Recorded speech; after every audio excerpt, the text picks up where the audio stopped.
Sé bienvenido a esta exposición, donde conocerás la macroeconomía de la estructura de capital por el doctor Armando Urdaneta. Somos estudiantes de la carrera de Economía de la Universidad Metropolitana. Mi nombre es Frank Cordovilla y te daré una pequeña introducción del corto y el largo plazo de la macroeconomía en la estructura del capital. Podemos conocer, primero, a simple vista, que existe un creciente reconocimiento de que la principal debilidad de la teorización macroeconómica moderna es la falta de un acoplamiento real de los aspectos de corto y largo plazo del proceso del mercado. Primer punto, para conocer en el corto plazo las magnitudes de inversión, es claro destacar que el consumo se mueve de la misma dirección, ya sea de manera descendente en una recesión o de manera ascendente hacia el pleno empleo e incluso más allá en una espiral inflacionaria. Pero para un periodo de tiempo y con una tecnología dada, cualquier cambio en la tasa de crecimiento de la economía debe implicar que las magnitudes de consumo e inversión se muevan inicialmente en direcciones opuestas. Esto lo determinó Roger Garrison. Ahora, con esto que hemos conocido, nos hacemos la pregunta: ¿existe un núcleo en la macroeconomía aplicada en el que todos podríamos estar de acuerdo? Surgida a partir de la revolución marginalista de los años 1870, la microeconomía ha tenido un temprano núcleo identificable que ha ido creciendo sólidamente a lo largo del siglo XX.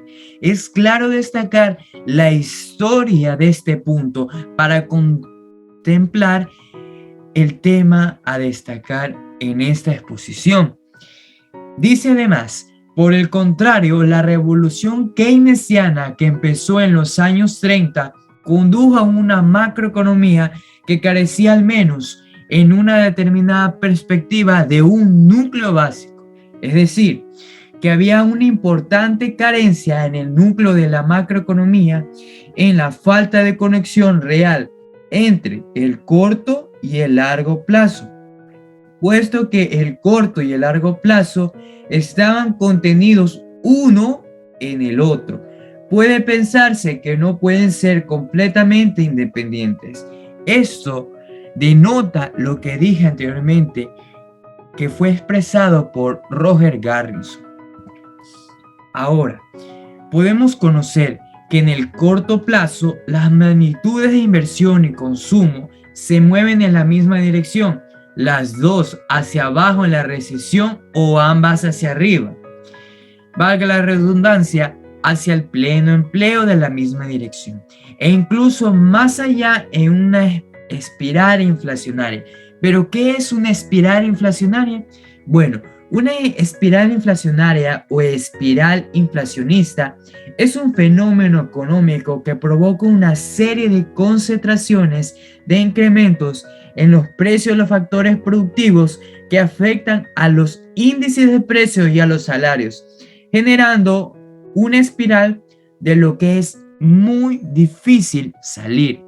Es por eso que nosotros debemos y podemos incrementar la inversión y conseguidamente anunciar el consumo futuro a nuestras vidas. Es decir, si estamos dispuestos, lo podemos lograr y se puede revertir esa durabilidad para que no exista un acortamiento a largo plazo.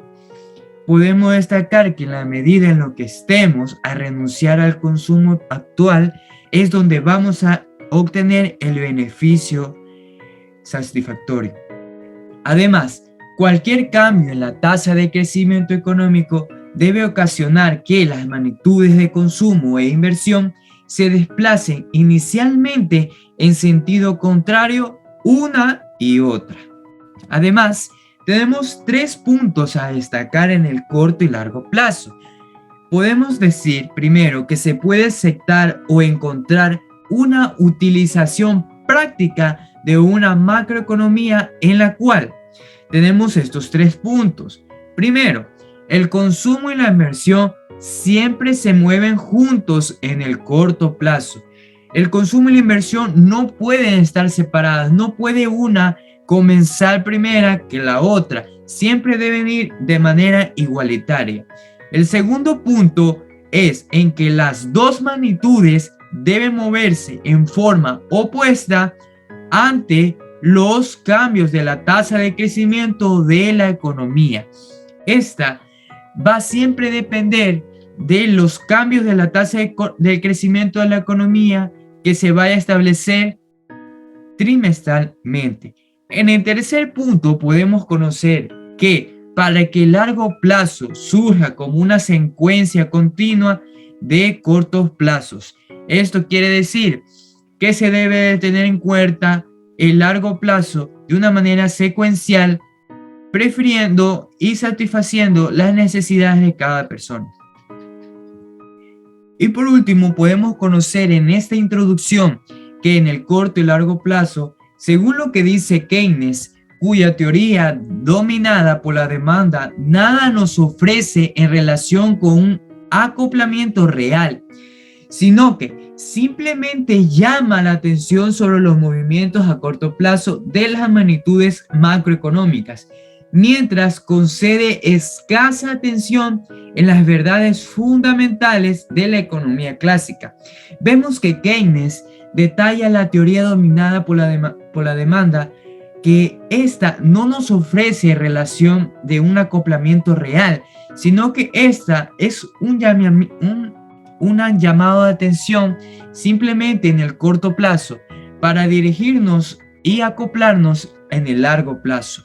Los economistas clásicos que detalla aquí dice que al menos de la caricatura de los mismos que Keynes pretendía imponernos, centraban su atención exclusivamente en las relaciones a largo plazo, reguladas por restricciones vinculantes por el lado de la oferta basadas en la ley de Say.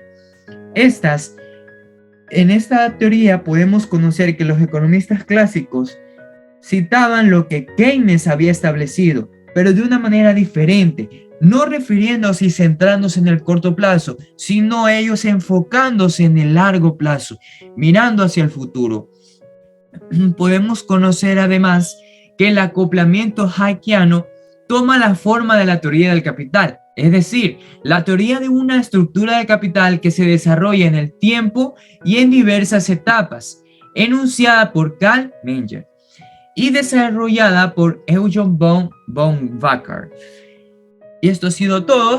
A continuación, mi compañero Carlos Triviño.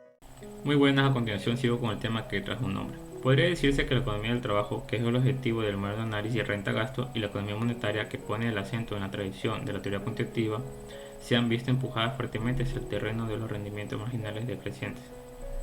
La falta de conformidad en la identificación keynesiana de los objetos de análisis, el empleo de trabajo, la sombra del capital y el dinero debería alertarnos desde el principio sobre las graves complicaciones que conlleva teorizar sobre el capital y el interés.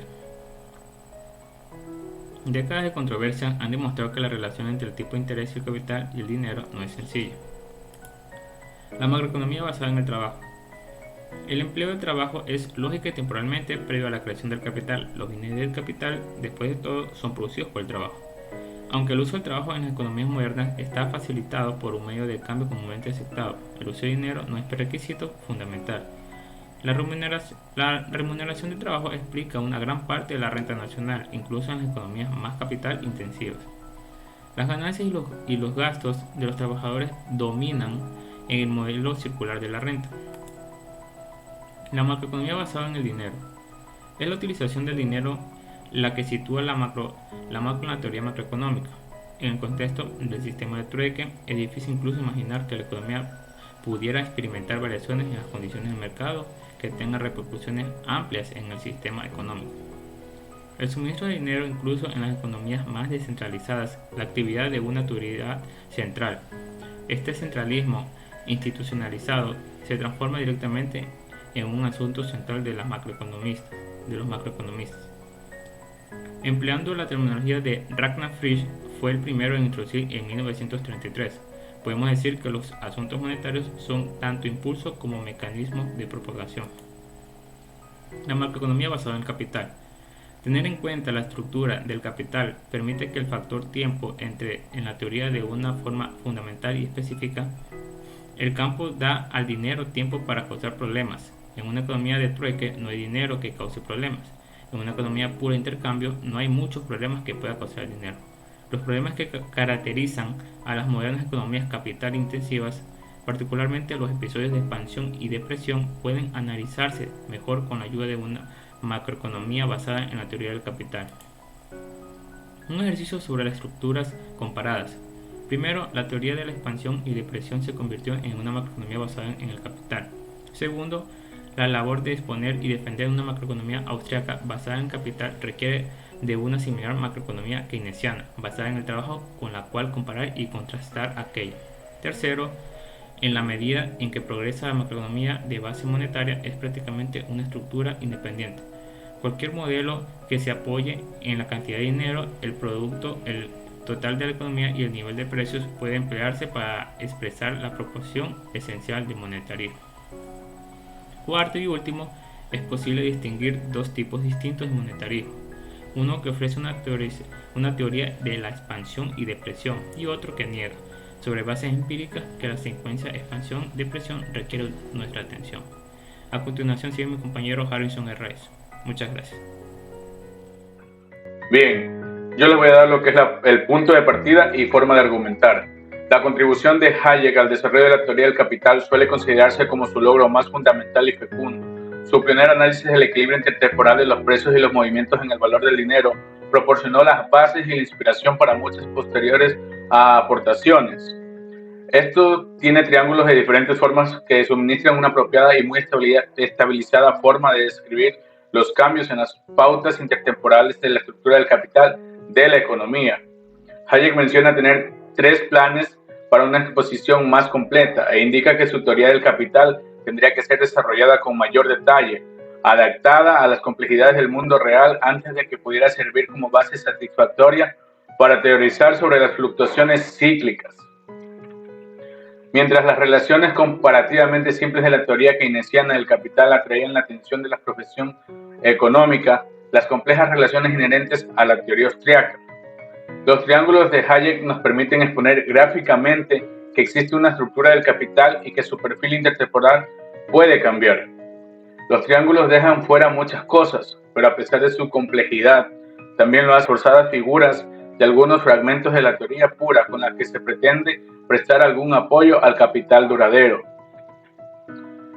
El triángulo de Hayek está bien fundado, es comparable en términos de equilibrio entre simplicidad de realismo a la cruz keynesiana y es comparable en este mismo sentido a otras herramientas gráficas. Tenemos que también el mercado de fondos prestables y los mercados laborales, que estos constituyen la estructura del capital. El estilo de argumentar en tiempo y dinero le puede parecer a alguno como un extraño anacronismo, como la teoría a partir de los años de 1930 y la pedagogía a partir del año de 1960. Esto es que nos recuerda a los años de 1960 porque la macroeconomía austriaca perdió aquella etapa de desarrollo, mientras que la macroeconomía alternativa, o en sí decir keynesiana, estaba por doquier durante aquella década. La moderna escuela austriaca está bastante bien definida en términos de proposiciones axiomáticas y criterios metodológicos, pero existen diferencias significativas de opinión sobre la lista de temas de investigación más apropiadas. La macroeconomía basada en el capital que se ofrece en este volumen pretende ayudar a colocar de nuevo al capital en la macroeconomía y a situar a esta en el ámbito de la moderna economía austriaca. La contribución de Hayek a la teoría del capital fue a la vez fundamental y fecunda, y en la creencia de que la estructura macroeconómica que implica la teoría austriaca del capital puede compararse favorablemente a la estructura alternativa de la corriente de opinión principal de la macroeconomía. Esto ha sido todo, esperamos que les haya gustado y gracias por su tiempo prestado. Chao.